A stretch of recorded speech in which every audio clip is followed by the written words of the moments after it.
এখানে বলছে যে বৃত্তের যে কোনো একটা বিন্দুতে একটি মাত্র স্পর্শক অঙ্কন করা যায়। তাহলে এখন দেখো আমরা এখানে একটা বৃত্তের অসংখ্য বিন্দু আছে, আমরা যদি বলি যে এই পয়েন্টটাতে, একটু অন্য কালার নিই, যদি বলি যে এই পয়েন্টটাতে একটা স্পর্শক আঁকো, তাহলে এই যে হুম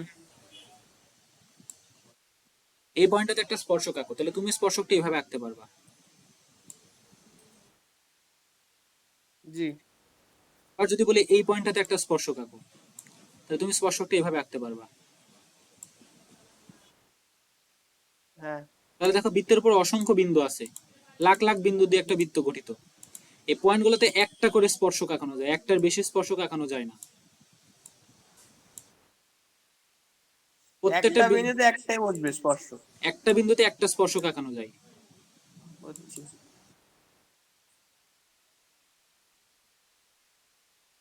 এখানে বলছে যে বৃত্তের যে কোনো বিন্দুতে একটি মাত্র স্পর্শক অঙ্কন করা যায়।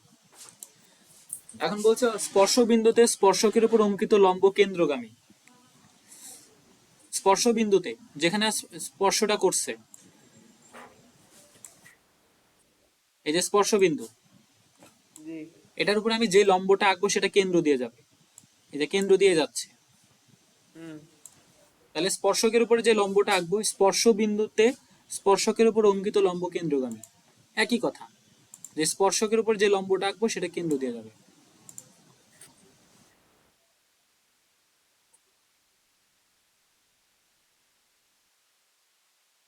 তাহলে এখানে মনে করে একটা স্পর্শক আমরা পেলাম, এটার উপর যে লম্বটা আঁকবো সেটা বৃত্তের কেন্দ্র দিয়ে যাবে, এটা তো সেন্টার। আচ্ছা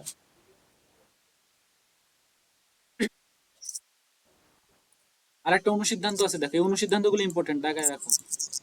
পরেরটাতে বলছে বৃত্তের কোনো বিন্দু দিয়ে ওই বিন্দুগামী ব্যাসার্ধের উপর অঙ্কিত লম্ব, বৃত্তের যে কোনো একটা বিন্দু দিয়ে, এইটুকু একটা অংশ। এটা অনুসন্ধান তো কত 10 হ্যাঁ, বৃত্তের যে কোনো বিন্দু দিয়ে, আবার এখান থেকে আসছে ওই বিন্দুগামী ব্যাসার্ধের উপর অঙ্কিত লম্ব, উক্ত উক্ত বিন্দুতে বিন্দুতে বৃত্তটির স্পর্শক হয়। বৃত্তের দর্শক স্পর্শক হয়।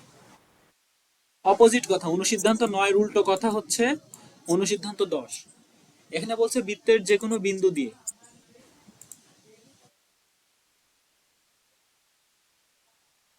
বিন্দুগামী ব্যাসার্ধের উপর দাঁড়া মুছি, বিন্দুগামী ব্যাসার্ধের অঙ্কিত লম্ব। বলছে বৃত্তের যে কোনো বিন্দু দিয়ে ওই বিন্দুগামী ব্যাসার্ধের উপর অঙ্কিত লম্ব, উক্ত বিন্দুটি বৃত্তটির স্পর্শক। বৃত্তের একটা বিন্দু দিয়ে, মনে করি হচ্ছে এই জি একটা বিন্দু দিয়ে, এই বিন্দুগামী ব্যাসার্ধ, মানে এটা একটা বিন্দুগামী ব্যাসার্ধ, এরপর যে লম্বটা আঁকবো সেটা দেখো স্পর্শক হচ্ছে। জি তাহলে আর ওখানে কি ছিল, স্পর্শকের উপর যেটা লম্বটা আঁকবো সেটা ব্যাসার্ধ, ওটা ব্যাসার্ধ। পরটাতে বলছে ব্যাসার্ধের উপর যেটা লম্বটা আঁকবো সেটা স্পর্শক, উল্টো কথা বলছে।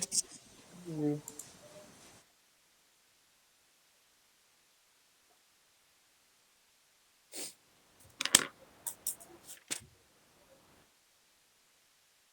এটা বলছে দেখো, এবার মন্তব্য এগুলো লাগবে।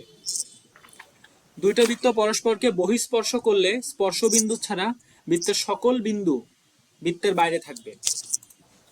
দুটা বৃত্ত যদি পরস্পরকে বহিঃস্পর্শ করে, দুটি বৃত্ত পরস্পর বহিঃস্পর্শ বহিঃস্পর্শ করলে করা মানে বাইরে থেকে স্পর্শ করা।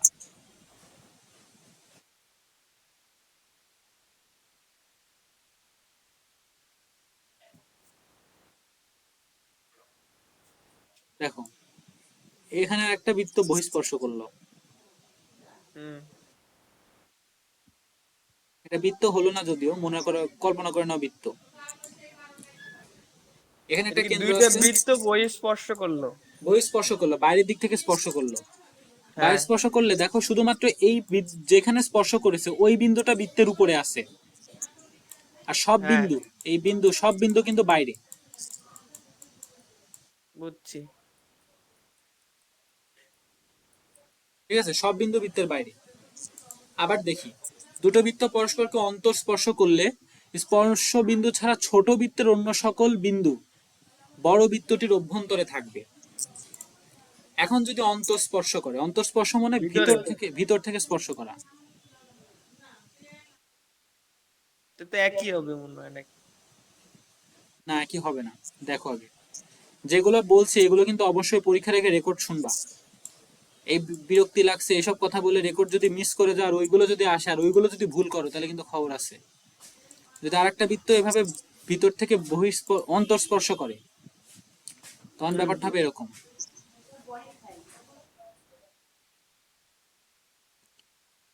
তাহলে দেখো যদি অন্তঃস্পর্শ করে তখন দেখো কমন পয়েন্ট কিন্তু এবার এখানে। জি। তাহলে এই পয়েন্টটা শুধুমাত্র বড় বৃত্তের উপরে থাকছে, আর ছোট বৃত্তটা সব বিন্দু দেখো বড় বৃত্তের ভিতরে,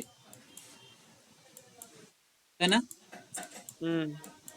তাহলে দুইটা বৃত্ত যদি পরস্পরকে বহিঃস্পর্শ করে তাহলে একটা বড় বৃত্ত হয় একটা ছোট বৃত্ত হয়। তখন হচ্ছে মানে অন্তঃস্পর্শ করলে একটা বড় বৃত্ত একটা ছোট বৃত্ত হয়। অন্তঃস্পর্শ করলে শুধুমাত্র যে বিন্দুতে মিলছে সেটা হচ্ছে বৃত্তের উপরে থাকবে, আর বাকি সব বিন্দুগুলো বড় বৃত্তের ভিতরে থাকবে। আচ্ছা। আচ্ছা, দুটি বৃত্ত পরস্পরকে বহিঃস্পর্শ করলে এদের কেন্দ্রদ্বয় এবং স্পর্শবিন্দু সমরেখ। আবার বহিঃস্পর্শ আঁকি।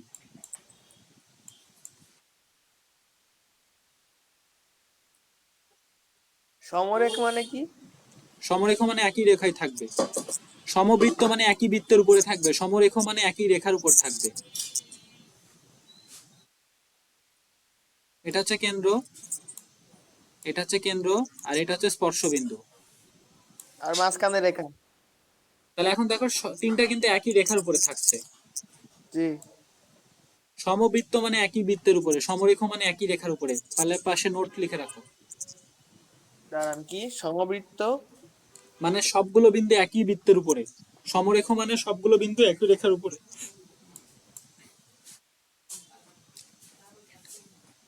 সবগুলো বিন্দু? সমরেখ মানে একই রেখার উপরে সবগুলো বিন্দু। না না, সমবৃত্ত? সবগুলো বিন্দু একই বৃত্তের উপরে।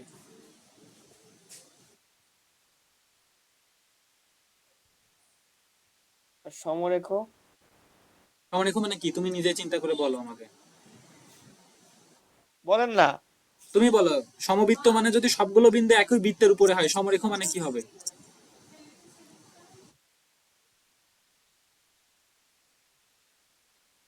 সমবৃত্ত মানে কি বললাম? সমবৃত্ত হচ্ছে সবগুলো বিন্দু একই বৃত্তের উপর। আর তাহলে সমরেখ মানে কি হবে? ভেতরে। ভেতরে। কমন সেন্স বাড়াতে হবে। সমবৃত্ত মানে কি বললাম আরেকবার পড়ো। সম সবগুলো বিন্দু একই বৃত্তের উপর। হ্যাঁ, আবার পরে আমি এখন ওয়ার্ডটা কি সমরেখ, তাহলে কি হবে সমরেখ? তাহলে সবগুলো রেখা একই বৃত্তের উপর। সবগুলো রেখা একই বৃত্তের উপরে। আবার পড়ো, তোমার মুখ থেকে উচ্চারণ করাই। সবগুলো দাঁড়ান সমবৃত্ত মানে দাঁড়ান কি? দাঁড়ান। সবগুলো বিন্দু একই বৃত্তের উপর। আর তাহলে সমরেখ মানে কি? সবগুলো বিন্দু একই রেখার উপর। হ্যাঁ, এটাই একটু মানে যখন পড়বা যখন, তখন একটু ব্রেনটা নিজের নিজের কাছে রাখবা। ব্রেন অন্য জায়গায় চলে গেলে এগুলো ভুল হয়।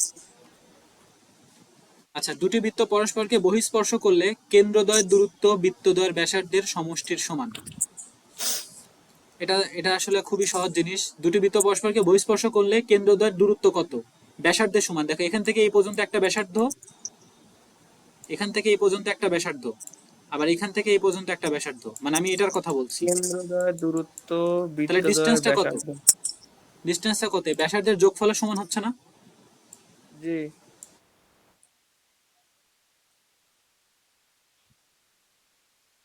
যদি বলে যে এইখান থেকে এই পর্যন্ত ডিস্টেন্স কত, যদি বলে যে এখান থেকে এই পর্যন্ত ডিস্টেন্স কত, তাহলে আমি কি বলবো? হুম। বলবো এই ব্যাসার্ধটার ডিস্টেন্স আর এই ব্যাসার্ধটার ডিস্টেন্স। যদি এটা হয় 3 আর এটা হয় 5, তাহলে কেন্দ্রদ্বয়ের দূরত্ব হবে 3 + 5। এভাবে পরীক্ষাতে প্রশ্ন দেয়, কিন্তু পরীক্ষাতে ছবি দিয়ে প্রশ্ন বলে যে কেন্দ্রদ্বয়ের দূরত্ব কত, তখন বলবো আমি তো আচ্ছা। স্যার বৃত্তের অধ্যায় পড়িনি, কিন্তু এগুলো এখান থেকে আসে। 8।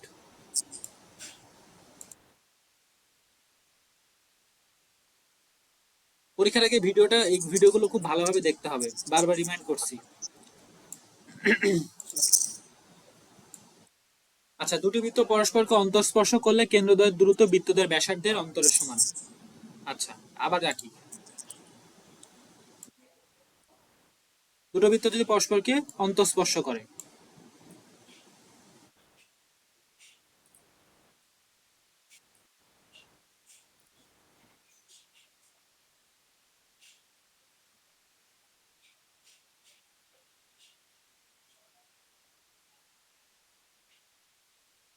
ব্যাসার্ধের অন্তরের সমান কথাটা বুঝি নেই। অন্তর মানে বিয়োগফল। আচ্ছা আচ্ছা।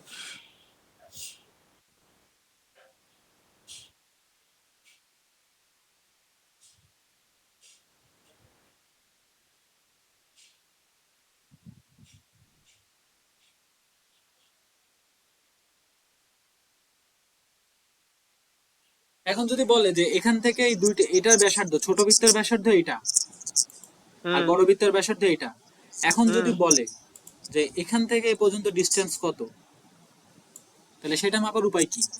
টোটাল এখান থেকে এই পর্যন্ত ডিস্টেন্স থেকে ওটা এখান বাদ দিয়ে দিব।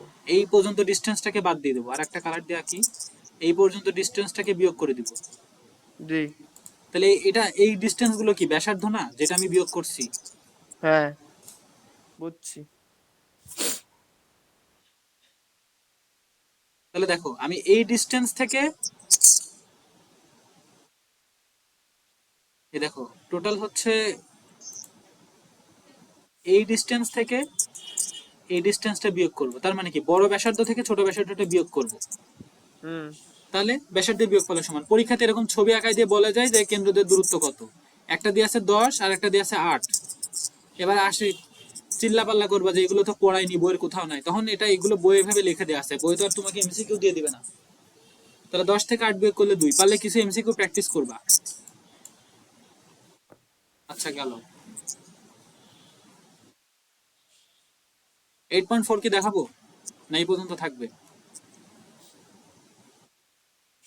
8 পর্যন্ত থাকুক। আচ্ছা এবার